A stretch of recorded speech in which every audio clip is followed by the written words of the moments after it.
नमस्कार दोस्तों, मैं सतीश चतुर्वेदी आपका स्वागत करता हूं आपके अपने चैनल एनालिसिस स्टडी में। तो आज की वीडियो में हम जानेंगे वायरस और बैक्टीरिया व इनके अंतर के बारे में। तो सबसे पहले समझते हैं वायरस अर्थात विषाणु। इसे सजीव व निर्जीव के बीच की कड़ी के रूप में माना जाता है क्योंकि इसमें कोई कोशिका संरचना नहीं होती है। हम जानते हैं कि कोशिका जीवन की मूलभूत इकाई है, इसीलिए वायरस सामान्य अवस्था में निर्जीव होते हैं और यही वायरस जब किसी जीव की कोशिका में प्रवेश करता है तब यह सजीवों की भांति व्यवहार करता है। आइए इसकी अब संरचना के बारे में समझते हैं। जैसा कि चित्र में देख सकते हैं कि यह दो पदार्थ अर्थात प्रोटीन और आनुवांशिक पदार्थ डीएनए या आरएनए का बना होता है और यह वायरस जब कोशिका में प्रवेश करता है तब ये डीएनए व आरएनए के द्वारा कोशिका पर नियंत्रण प्राप्त कर लेता है और कोशिका की सभी मशीनरी का इस्तेमाल अपने लिए करता है। इसे इस एग्जाम्पल के थ्रू समझ सकते हैं कि इफ़ टेररिस्ट आपके घर में घुसता है और बंदूक के बल पर आपके घर की सारी फैसिलिटीज़ का यूज़ करता है, ठीक इसी तरह वायरस कोशिका पर कंट्रोल प्राप्त करता है। इस प्रकार यह कोशिका में अपनी बहुत सारी फ़ोटोकॉपीज़ बनाता है और ज़्यादा से ज़्यादा फ़ोटोकॉपीज़ बनाकर किसी सेल को ये इन्फेक्ट करता है और आगे चलकर यह किसी एक अंग विशेष को डैमेज कर देता है। आनुवांशिक आधार पर वायरस के दो प्रकार होते हैं, डीएनए वायरस और रेट्रोवायरस। जिन वायरस में आनुवांशिक पदार्थ के रूप में डीएनए पाया जाता है उसे डीएनए वायरस कहते हैं और जिस वायरस में आनुवांशिक पदार्थ के रूप में आरएनए पाया जाता है उसे रेट्रोवायरस कहते हैं। आइए अब जानते हैं हमें वायरस से होने वाले रोगों। कॉम्पिटिटिव एग्ज़ाम की दृष्टि से बहुत ही इम्पॉर्टेंट हैं, तो आइए एक एक करके जानते हैं। पहला रोग है हेपेटाइटिस बी, जो हेपेटाइटिस बी वायरस के कारण होता है। दूसरा है खसरा, जिसके वायरस का नाम है मोरबिली वायरस। अगला है पोलियो, जिसके वायरस का नाम है पोलियो वायरस। अगला है एड्स, जिसका फुल फॉर्म है एक्वायर्ड इम्यूनो डेफिशिएंसी सिंड्रोम। इसके वायरस का नाम है HIV वायरस, जिसका फुल फॉर्म है ह्यूमन इम्यूनो डेफिशिएंसी वायरस। अगला रोग है चेचक, जिसके वायरस का नाम है वेरोला वायरस। और हाल ही में जिस वायरस से पूरा विश्व जिस महामारी से जूझ रहा है इसका नाम है कोविड-19 और इसके वायरस का नाम है SARS-CoV-2 SARS-CoV-2। आइए अब जानते हैं बैक्टीरिया के बारे में। बैक्टीरिया अर्थात जीवाणु, यह एक कोशिकीय जीव है।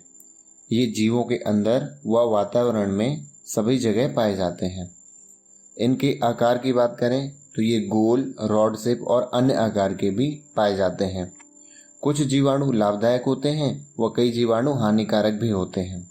लाभदायक जीवाणुओं की बात करते हैं तो पहला नाइट्रोजन के स्थिरीकरण में, तो यहाँ पे राइजोबियम जीवाणु नाइट्रोजन के स्थिरीकरण में सहायक है। दूसरा किण्वन की प्रक्रिया में, तो यीस्ट जीवाणु किण्वन की प्रक्रिया में सहायक होता है। इसी तरह सजीवों की पाचन प्रक्रिया में, कृषि क्षेत्र में प्रतिजैविक के रूप में कई भोज्य पदार्थ पनीर, सिरका आदि में जीवाणु सहायक होते हैं। और भोज्य पदार्थ की बात करें तो दही के निर्माण, जिसमें लैक्टोबैसिलस जीवाणु लाभदायक होता है। अब बात करें हानिकारक जीवाणुओं की, तो जीवाणुओं द्वारा कई रोग भी फैलते हैं, जिसमें हैजा, मियादी बुखार, निमोनिया, टीबी या तपेदिक, प्लेग, कॉलेरा आदि रोग बैक्टीरिया। आइए इन्हीं रोगों की हम संक्षेप में चर्चा करते हैं।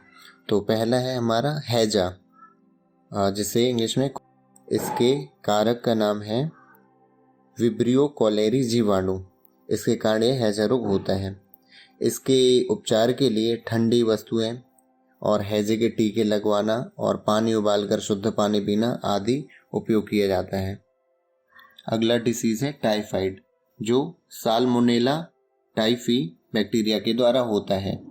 इसके उपचार के लिए टाइफाइड का टीका लगवाना एवं क्लोरोमाइसिटीन वर्ग की एंटीबायोटिक दवाइयों का यूज़ किया जाता है। अगला है टिटनिस, जो क्लोरोस्ट्रीडियम टिटेनी जीवाणु के द्वारा होता है।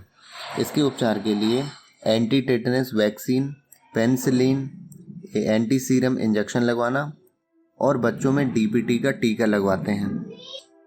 अगला रोग है डिप्थीरिया, जो कोरोनी बैक्टीरियम डिप्थीरी बैक्टीरिया के द्वारा होता है। इसके उपचार के लिए बच्चों में डीपीटी का टीका लगवाते हैं।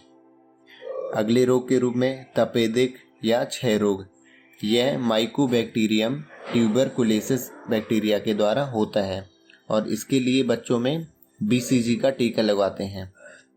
और यह इम्पॉर्टेंट क्वेश्चन है कि बीसीजी का टीका किसके लिए लगाते हैं, ये टीबी रोग के लिए।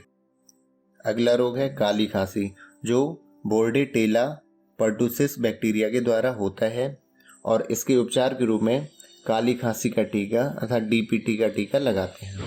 अगले रोग के रूप में कुष्ठ रोग है, जो माइकोबैक्टीरियम लेप्री या लेप्री मेटेसिस जीवाणु के द्वारा होता है। इसके उपचार के रूप में सल्फा ड्रग का प्रयोग। अगला रोग है प्लेग, जो येरसिनिया पेस्टिस बैक्टीरिया के द्वारा होता है। इसके लिए प्लेग के टीके लगवाते हैं। अगले रोग के रूप में सिफिलिस रोग है, जो ट्रेपेनेमा पैलिडम जीवाणु के द्वारा होता है और इसके लिए पेनिसिलिन। अब आज के कुछ प्रश्न देखते हैं। तो पहला प्रश्न है, खसरा की बीमारी होती है? तो ऑप्शन हमारे हैं वायरस से, कवक से, जीवाणु से या माइक्रोप्लाज्मा से। तो इसका सही उत्तर है वायरस है, जैसा कि हमने इस वीडियो में पहले देखा है। हमारा अगला प्रश्न है, टाइफाइड बुखार किसके द्वारा होता है? ऑप्शन है जीवाणु के द्वारा, विषाणु के द्वारा, प्रोटोजोआ या कवक के द्वारा। तो इसका सही आंसर क्या है? जीवाणु के द्वारा, जो हम पहले पढ़ भी चुके हैं। और कौन से बैक्टीरिया के द्वारा?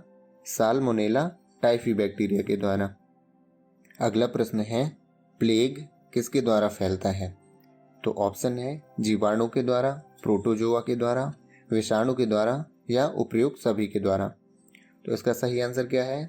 इसका सही आंसर है जीवाणु। और कौन से बैक्टीरिया के द्वारा? येरसिनिया पेस्टिस बैक्टीरिया के द्वारा।